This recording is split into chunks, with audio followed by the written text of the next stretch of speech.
Zero కూడా కావచ్చు, లేకపోతే ఏదైనా కావచ్చు అనేది 100% నిజం. అది అందుకని ఏంటంటే జనాలను ఎవరు కదిలించుకోగలరు ఈ సందర్భంలో సరైన ఇష్యూస్. ఎందుకంటే తెలంగాణ రాజకీయాలు సరే, ఆంధ్రప్రదేశ్ రాజకీయాల్లో ఇప్పుడు ఈ 2-3 నెలలు చాలా కీలకమైనవి.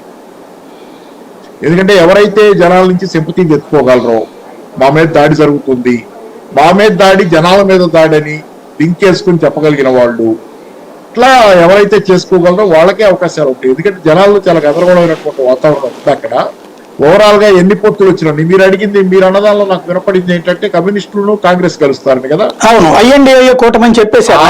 లేదు, నారాయణ ఉండగా కమ్యూనిస్టులు కాంగ్రెస్ కాదు, చంద్రబాబుతోనే కలుస్తారు. అది అంటే బీజేపీ అటు కలిస్తే కుదరదని, బీజేపీ అటు కలుస్తోంది కాబట్టి మేము కుదరదు, మేము ఐఎన్డీఏ ఏర్పాటు చేస్తామన్నారు. కాదు, బీజేపీ కలిస్తే అది వేరే విషయం. ఎందుకంటే సిపిఐకి తప్పదు.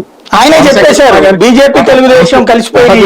సిపిఐ మనసు ఎక్కడున్నా వాస్తవంలో బీజేపీ కలిసిన తర్వాత సిపిఐ మనసంతా చంద్రబాబు మీద ఉన్నా అక్కడికి పోవటానికి అది అడ్డం వస్తుంది బీజేపీ. అదే మనసు అయితే అక్కడే ఉంటుంది. కావాలని మీకే సందేహం అక్కర్లా. నారాయణ రామకృష్ణ ఉండగా అది అక్కడ సందేహం అక్కర్లా. అందుకని ఏంటంటే వాళ్ళ కొత్త అట్టే ఉండాలని కోరుకుంటారు. అందుకనే కదా నాకు అప్పుడప్పుడు కూడా బీజేపీతో కలవద్దు అనేది వాళ్ళ నిరంతర సంఘర్షణ. అప్పీల్ ముందు ప్రజలకు అప్పీల్ చేసిన దానికంటే ఎక్కువ అప్పీల్ చేస్తూ బీజేపీతో కలవద్దని.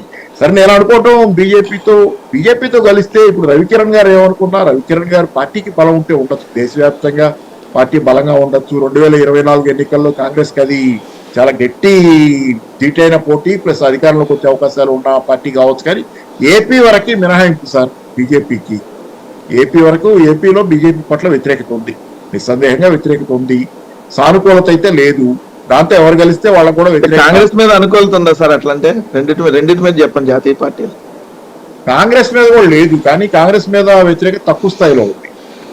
ఎందుకు అసలు లేదు కాబట్టి పార్టీ లేదు. కాంగ్రెస్ ని ఎవరు పట్టించుకోవటం లేదు సార్ ఏపీలో. ఎందుకంటే కాంగ్రెస్ వాయిసెస్ లేదు కాబట్టి కాంగ్రెస్ ని ఎవరు పట్టించుకోవటంలా. కాంగ్రెస్ వాయిసెస్ కొన్ని తెలుగుదేశం వాయిసెస్ గా మారి ఈ మధ్యకాలంలో కాంగ్రెస్ లో కొంతమంది వచ్చినటువంటి స్పోక్స్ మెన్ కూడా ఏంటంటే తెలుగుదేశం ఏం చెప్తుందో అదే చెప్పి వెళ్ళిన సందర్భాలు ఉన్నాయి. అందరినీ నేను వ్యాఖ్యానించాను. కాంగ్రెస్ లో కూడా కొంతమంది ప్రత్యేకంగా తెలుగుదేశం వాయిసెస్ గా మారారు కాంగ్రెస్ లో అనేది కొంత ఏంటంటే ఆ పార్టీ తన సొంతగానే అది ఎక్కడంటే చంద్రబాబు ట్రోజన్ హార్స్ వ్యవహారాలు చాలా నడిపాడు. చాలా పార్టీల్లో ఆయన ఇష్టానుసారం చేసే వాళ్ళని తయారు చేసుకున్నాడు. చాలా పార్టీలకు అక్కడ స్వతంత్ర అస్తిత్వం లేదు సార్. ఆంధ్రప్రదేశ్ లో కానీ, ముఖ్యంగా ఆంధ్రప్రదేశ్ లో స్వతంత్ర అస్తిత్వం చాలా పార్టీలకు లేదు.